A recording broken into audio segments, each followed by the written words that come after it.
यह कहानी छत्रपति शिवाजी महाराज के निधन के बाद की है, जब पूरा दक्कन उनकी अनुपस्थिति में मानो अधूरा सा महसूस हो रहा था। उनके पराक्रम, उनकी रणनीति और उनके अदम्य साहस के किस्से पूरे हिंदुस्तान में गूंज रहे थे। लेकिन अब शिवाजी महाराज इस दुनिया में नहीं थे और इस सत्य ने मुगल साम्राज्य के शहंशाह औरंगजेब के चेहरे पर एक कुटिल मुस्कान ला दी थी। उसे लगता था कि अब दक्कन में कोई ऐसा योद्धा नहीं बचा जो उसके साम्राज्य को चुनौती दे सके। शिवाजी महाराज के रहते हुए दक्कन की धरती उसके लिए कांटों की सेज थी, मगर अब उसे लगने लगा था कि उसका रास्ता साफ हो गया है। लेकिन ये औरंगजेब की सबसे बड़ी भूल थी। छत्रपति शिवाजी महाराज का 24 वर्षीय पुत्र संभाजी, जिसे प्यार से छाबा कहा जाता था, अपने पिता के स्वराज्य के स्वप्न को जी रहा था। वह केवल शिवाजी महाराज का पुत्र ही नहीं, बल्कि उनकी ज्वलंत विरासत का धधकता अंगार भी था। उसकी आंखों में स्वराज का सपना और हृदय में पिता की दी गई शिक्षा थी। स्वतंत्रता की रक्षा के लिए हर कठिनाई का सामना करना होगा, चाहे वो कितनी भी विकट क्यों न हो। संभाजी को अच्छी तरह मालूम था कि औरंगजेब दक्कन को हथियाने के लिए किसी भी हद तक जा सकता है, लेकिन वो भी शिवाजी का ही पुत्र था। उसने अपने पूर्वजों की तरह अपने हृदय में जंग का शंखनाद गूंजते सुना और निर्णय लिया कि वो मुगलों को यह साबित करके रहेगा कि मराठा साम्राज्य अभी अजेय है। संभाजी महाराज ने अपनी सेना संगठित की, अपने पराक्रमी सेना नायकों को एकत्र किया और अपनी पहली बड़ी रणनीति बनाई, मुगल साम्राज्य की शक्ति को झकझोरने के लिए एक ऐसा प्रहार जिससे दक्कन के सभी शत्रु कांप उठें। और इसी के साथ उन्होंने अपने पहले लक्ष्य के रूप में चुना मुगलों का शक्तिशाली किला बुरहानपुर। बुरहानपुर, जो मुगलों के लिए दक्षिण भारत का प्रवेश द्वार था, एक अजेय किले की भांति खड़ा था। यह किला न केवल रणनीतिक रूप से महत्वपूर्ण था, बल्कि वहां मुगलों का विशाल खजाना भी रखा गया था। इसका नियंत्रण उस समय मुगल सेनापति बहादुर खान के हाथों में था, जो अपनी वीरता और युद्ध कला के लिए प्रसिद्ध था। मगर वो नहीं जानता था कि जिस तूफान का सामना करने वो खड़ा है, वो साधारण नहीं, बल्कि शिवाजी महाराज के वंश का ज्वालामुखी था। संभाजी महाराज ने अपने योद्धाओं के साथ किले पर धावा बोल दिया। मराठों की युद्ध कला और आक्रमण की तीव्रता इतनी जबरदस्त थी कि मुगल सेना संभल भी नहीं पाई। किले की दीवारों पर खड़े मुगल सैनिकों ने भरपूर प्रयास किया कि मराठों को भीतर आने से रोका जाए, मगर संभाजी महाराज की सेना बिजली की तरह टूट पड़ी। तलवारें टकराईं, तीरों की वर्षा हुई, युद्ध घोष गूंजे और देखते ही देखते बुरहानपुर की गलियों में मराठों का परचम लहराने लगा। किले के भीतर खलबली मच गई। संभाजी महाराज स्वयं रणभूमि में उतरे और अपनी तलवार की चमक से मुगलों के दिलों में भय उतार दिया। उनकी युद्ध शैली और उनका अदम्य साहस देखकर ऐसा प्रतीत हो रहा था जैसे स्वयं शिवाजी महाराज ही पुनः अवतरित हो गए हों। मराठों ने किले के हर कोने पर विजय हासिल कर ली थी और अंत में संभाजी का आमना सामना हुआ बहादुर खान से। बहादुर खान एक अनुभवी योद्धा था। उसने कई लड़ाइयां लड़ी थीं, कई दुश्मनों को परास्त किया था, मगर आज जो उसके सामने खड़ा था वो सिर्फ कोई राजकुमार नहीं था, बल्कि एक महासूर्य था जो अपने प्रकाश से शत्रु को जलाकर राख कर देने की क्षमता रखता था। बहादुर खान ने चालाकी से युद्ध करने का निर्णय लिया। उसने रणभूमि में सीधे मुकाबला करने के बजाय एक धोखे की योजना बनाई। एक गुप्त तहखाने में जहां एक भूखा शेर कैद था, वहां वो संभाजी महाराज को गिराने में सफल रहा। चारों ओर घुप अंधेरा था और उस अंधेरे में जलती हुई 2 आंखें थीं। वो भूखा शेर, जो कई दिनों से बिना भोजन के रखा गया था, उसके पंजों की हर हरकत से मौत की आहट आती थी। मगर शेर को ये नहीं मालूम था कि जिस योद्धा के सामने वो खड़ा था, वो भी जंगल का असली शेर था। शेर ने संभाजी महाराज पर झपट्टा मारा, मगर संभाजी महाराज पीछे नहीं हटे। उन्होंने अपनी संजीवनी तलवार उठाई और पूरी ताकत से शेर पर वार किया। देखते ही देखते एक भीषण संग्राम छिड़ गया। एक ओर शेर की दहाड़ थी, दूसरी ओर संभाजी महाराज की गर्जना। अंततः महाराज ने अपने हाथों से शेर के जबड़े को चीर दिया। संभाजी महाराज ने ऊपर की ओर देखा। उन्हें बाहर निकलना था और बहादुर खान को उसका दंड देना था। वह तहखाने से बाहर निकले, अपनी तलवार को पुनः संभाला और बहादुर खान की ओर बढ़े। अब की बार कोई चालाकी नहीं, कोई धोखा नहीं, केवल लोहा, केवल पराक्रम, केवल रण की ज्वाला। संभाजी महाराज और बहादुर खान में आमने सामने युद्ध हुआ। यह मात्र एक युद्ध नहीं था, यह मराठा स्वाभिमान और मुगलों के अहंकार की लड़ाई थी। अंततः संभाजी महाराज की तलवार बहादुर खान की सुरक्षा तोड़ते हुए उसके सीने के आर पार निकल गई। जब यह समाचार पूरे किले में फैला कि बहादुर खान पराजित हो चुका है और संभाजी महाराज ने विजय प्राप्त कर ली है, तब बुरहानपुर की दीवारों पर मराठा सेना ने अपना परचम लहराया। वह दिन, वह क्षण इतिहास में अमर हो गया। औरंगजेब, जिसने सोचा था कि शिवाजी के बाद मराठों का अंत हो जाएगा, उसे यह पहला बड़ा संदेश मिल चुका था। मराठा साम्राज्य अभी जीवित था और वह पहले से भी अधिक शक्तिशाली बनकर उभर रहा था। संभाजी महाराज की इस विजय ने पूरे हिंदुस्तान को यह दिखा दिया कि जब तक मराठा तलवारें हाथ में लिए खड़ी हैं, तब तक कोई भी आक्रांता इस भूमि को झुका नहीं सकता। संभाजी महाराज का केवल एक ही सपना था, अपने पिता छत्रपति शिवाजी महाराज की विरासत को संजोकर रखना और स्वराज्य की रक्षा करना। वह चाहते थे कि शिवाजी महाराज का स्वप्न केवल शब्दों तक सीमित न रहे बल्कि मराठा साम्राज्य की हर धड़कन में जीवंत रहे।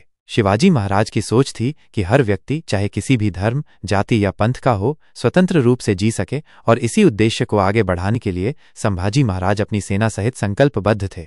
उनकी पत्नी यशोबाई न केवल उनकी संगिनी थीं बल्कि उनकी संघर्ष यात्रा में एक सच्ची सहयोगी भी थीं। वे जानती थीं कि शिवाजी महाराज का सपना अधूरा है और इसे पूरा करने का दायित्व संभाजी महाराज का है। इसलिए वह हर कदम पर उनके साथ थीं, जैसे एक मित्र, एक विश्वास पात्र। लेकिन सत्ता के खेल में परिवार ही सबसे बड़ा विरोधी बन सकता है। संभाजी महाराज के परिवार में कुछ ऐसे लोग भी थे जो मराठा साम्राज्य के पतन की कामना करते थे। उनकी सौतेली माँ सोयराबाई चाहती थीं कि उनके पुत्र राजा राम को शिवाजी महाराज का उत्तराधिकारी घोषित किया जाए। इसके लिए वे किसी भी हद तक जाने को तैयार थीं, चाहे उन्हें दुश्मनों से हाथ ही क्यों न मिलाना पड़े। लेकिन संभाजी महाराज अपने पिता की सीख को अपनाते हुए सत्य और निष्ठा के मार्ग पर अडिग थे। उन्होंने अपने चाचाओं को भी चेताया जो सत्ता में अपना हिस्सा मांग रहे थे।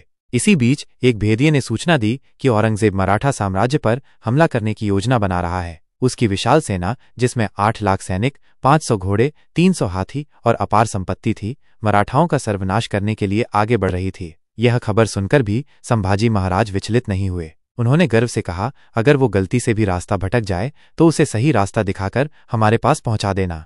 इसी समय औरंगजेब का बेटा अकबर उत्तर की ओर से आया और संभाजी महाराज से मिलने की इच्छा प्रकट की। इस बात पर सभी सैनिक संशय में थे कि क्या अकबर पर भरोसा किया जा सकता है। आखिर वह औरंगजेब का बेटा था, परंतु वह अपने पिता का कट्टर विरोधी था। औरंगजेब ने अपने ही परिवार को नष्ट कर सिंहासन प्राप्त किया था और अब अकबर भी अपने पिता को हराना चाहता था। इस संदेह के बावजूद संभाजी महाराज ने अकबर से मिलने का निश्चय किया। जब वे प्रस्थान कर रहे थे तो यशोबाई ने उनसे कहा, मुझे तुम्हारी नहीं बल्कि अकबर की चिंता हो रही है।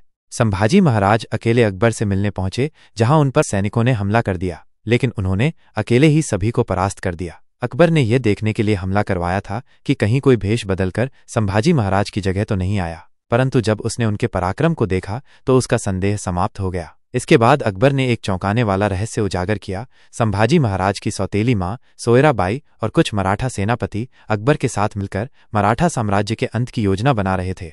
इस धोखे की खबर ने संभाजी महाराज को भीतर तक झकझोर दिया। उन्होंने तुरंत सभी गद्दारों को पकड़ने का आदेश दिया। दोषी सेनापतियों को एकत्र कर हाथियों के पैरों तले कुचलवा दिया गया। सोयराबाई और उनके पुत्र राजाराम को छोड़ दिया गया, परंतु अब वे सत्ता के इस खेल से बाहर हो चुके थे। दूसरी ओर औरंगजेब बुरहानपुर के किले में बैठकर युद्ध की रणनीति बना रहा था। जब उसे ज्ञात हुआ कि शिवाजी महाराज का पुत्र युद्ध भूमि में उतर चुका है तो वह चिंतित हो उठा। उसने शिवाजी महाराज के पराक्रम को देखा था और समझ गया था कि संभाजी महाराज भी अपने पिता की तरह अजेय योद्धा होंगे। औरंगजेब ने प्रण किया कि जब तक वह संभाजी महाराज का अंत नहीं कर देता तब तक वह अपने सिंहासन पर नहीं बैठेगा। धीरे धीरे औरंगजेब की सेना ने उत्तर भारत की ओर कूच करना शुरू कर दिया। उनका क्रूर आक्रमण इस कदर था कि पेड़ों पर पत्तों से अधिक लाशें लटकी थीं और नदियों में पानी से अधिक रक्त बह रहा था। जब यह समाचार संभाजी महाराज तक पहुंचा तो वे अत्यंत व्यथित हुए, क्योंकि मरने वाले सभी उनके ही लोग थे, वे लोग जो स्वतंत्रता चाहते थे। संभाजी महाराज ने तुरंत अपने सेनापतियों को बुलाया और रणनीति बनाई। उन्होंने सेना को विभाजित कर अलग अलग मोर्चों पर लड़ने का निर्णय लिया। जब औरंगजेब की एक टुकड़ी घने जंगलों से गुजर रही थी तभी मराठाओं ने घात लगाकर हमला किया और उसे पूरी तरह समाप्त कर दिया। दूसरी टुकड़ी जो जलमार्ग से आ रही थी उसे भी संभाजी महाराज ने अपनी सेना के साथ तहस नहस कर दिया। इसी तरह जब एक अन्य टुकड़ी आराम कर रही थी तब मराठा योद्धाओं ने उस पर धावा बोलकर उसका भी संहार कर दिया। इस प्रकार औरंगजेब की आधी सेना समाप्त हो गई। इस लगातार होती हार से औरंगजेब चिंतित हो उठा। उसने एक नई योजना बनाई मराठाओं में फूट डालने की। कुछ स्वार्थी मराठाओं को उसने धन लोभ देकर अपने पक्ष में कर लिया। तभी संभाजी महाराज ने एक घोषणा करवाई कि उनकी सेना अंबे घाट की ओर बढ़ रही है। यह समाचार सुनकर औरंगजेब ने अपनी सेना को वहां भेजा, लेकिन वास्तविकता में मराठा सेना संगवेश में छिपी हुई थी। युद्ध की तैयारियां जोरों पर थीं। संभाजी महाराज ने अपने सैनिकों को संबोधित करते हुए कहा, हमारे पूर्वजों का खून हमारी नसों में बहता है। औरंगजेब की शक्ति इसे बहा नहीं सकती। स्वराज्य की रक्षा करना केवल हमारा कर्तव्य नहीं बल्कि हमारी आत्मा की पुकार है। अब समय आ गया है कि इस अत्याचारी को मिटा दिया जाए। परंतु इससे पहले कि मराठा सेना आक्रमण करती, औरंगजेब की सेना ने संगवेश पर हमला कर दिया। यह मार्ग केवल एक मराठा ही दिखा सकता था और वह गद्दार कोई और नहीं बल्कि यशोबाई के भाई थे, वे ही जिन्हें संभाजी महाराज ने अपने परिवार का अंग माना था। औरंगजेब की सेना संगवेश में घुसकर मारकाट मचाने लगी, लेकिन मराठा वीरों ने डटकर सामना किया।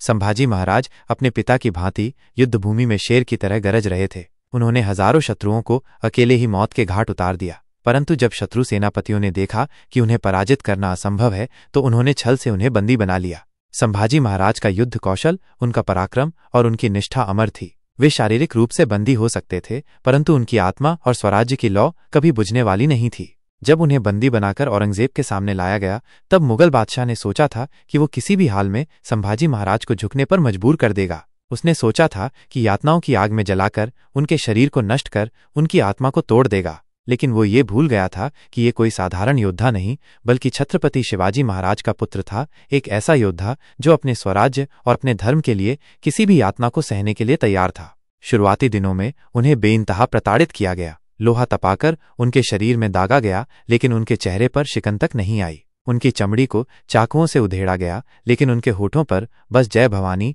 जय जगदम्बा का उद्घोष था। औरंगजेब के सैनिकों ने सोचा था कि जब उनके घावों पर नमक छिड़का जाएगा तो वो चीख पड़ेंगे, मगर संभाजी महाराज की आंखों में बस वही अग्नि थी जो एक सच्चे क्षत्रिय की पहचान होती है।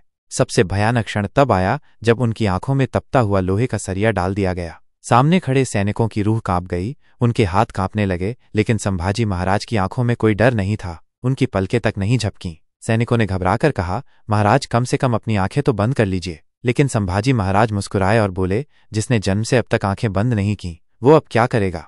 इतना सब होने के बावजूद जब उनकी हिम्मत नहीं टूटी तो औरंगजेब ने क्रोध और हताशा में उनकी जीभ कटवा दी ताकि वो अब बोल न सकें। लेकिन क्या वीरता को कभी चुप कराया जा सकता है? उनके कंठ से अब भी जय जगदम्बा की ध्वनि गूंजती रही, मानो स्वयं मृत्यु को ललकार रही हो। औरंगजेब को ये समझ नहीं आ रहा था कि आखिर ये इंसान बना किस चीज से है। उसने सोचा था कि हर इंसान दर्द से कराहता है, हर शरीर यातनाओं के आगे झुकता है, मगर संभाजी महाराज कोई आम व्यक्ति नहीं थे।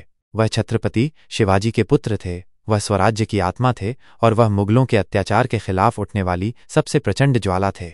आखिरकार जब उनकी यातनाएं समाप्त हुईं और उन्होंने अंतिम सांस ली तो औरंगजेब के महल में एक अजीब सी निस्तब्धता छा गई। ये जीत औरंगजेब की थी, लेकिन उसे इस जीत का कोई एहसास नहीं हुआ, क्योंकि युद्ध केवल तलवारों से नहीं आत्मबल से जीते जाते हैं, और यहाँ आत्मबल की विजय संभाजी महाराज की थी। संभाजी महाराज का बलिदान केवल एक क्षत्रिय की शहादत नहीं थी, यह इतिहास में अमिट रूप से दर्ज वह कथा थी जिसने आने वाली पीढ़ियों को सिखाया कि स्वराज्य और धर्म के लिए लड़ने वाला कभी हारता नहीं। भले ही उसका शरीर मिट जाए, लेकिन उसकी आत्मा अमर हो जाती है। संभाजी महाराज की मृत्यु ने मराठा साम्राज्य को कुछ समय के लिए कमजोर जरूर कर दिया, लेकिन उनकी वीरता और बलिदान ने मराठों को और अधिक प्रेरित किया। उनके बाद उनके छोटे भाई राजाराम और फिर उनकी पत्नी ताराबाई ने मराठा साम्राज्य को संभाला और मुगलों के साथ संघर्ष जारी रखा। संभाजी महाराज की मृत्यु के बाद मराठों ने औरंगजेब को लगभग 27 वर्षों तक दक्कन में उलझाए रखा, जिससे मुगल साम्राज्य कमजोर हो गया और अंततः उसका पतन हो गया। संभाजी महाराज का जीवन और बलिदान आज भी हमें प्रेरित करता है। वे एक महान योद्धा, एक कुशल प्रशासक और एक दृढ़ निश्चयी व्यक्ति थे। उन्होंने अपने जीवन में अनेक कठिनाइयों का सामना किया, लेकिन कभी भी अपने सिद्धांतों से समझौता नहीं किया। उनका बलिदान हमें सिखाता है कि हमें हमेशा अपने धर्म, अपने देश और अपनी स्वतंत्रता की रक्षा के लिए तत्पर रहना चाहिए। संभाजी महाराज की कहानी वीरता, बलिदान और स्वराज्य के प्रति अटूट निष्ठा की कहानी है। यह एक ऐसे योद्धा की कहानी है जिसने अपने जीवन का हर क्षण अपने देश और अपने लोगों के लिए समर्पित कर दिया। उनका नाम इतिहास के पन्नों में हमेशा स्वर्णिम अक्षरों में लिखा रहेगा।